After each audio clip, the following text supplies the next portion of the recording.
What do you mean, Wyatt won't leave Jake alone? What's going on?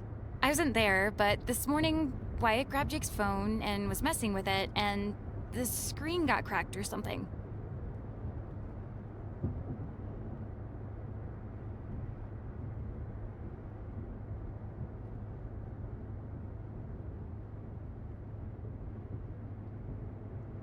Did Jake tell anyone what happened?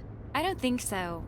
I wanted to get him to talk to you, but I think he wanted to handle it. Handle it how? I think Jake might be planning to do something, I don't know, intense.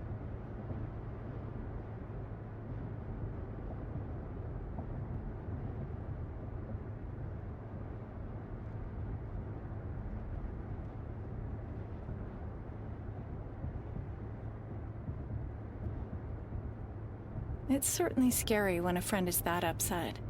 I've never seen Jake like that before. When I talked to him, it was like, I think he wants to get back at Wyatt. Like, really do something to him. What do you think Jake's planning to do? I don't know. Hurt him, maybe? Not sure how. He didn't say anything specific, really. Okay, I'm glad you told me. That's the right thing to do when you're worried about someone's safety. So, what should I do?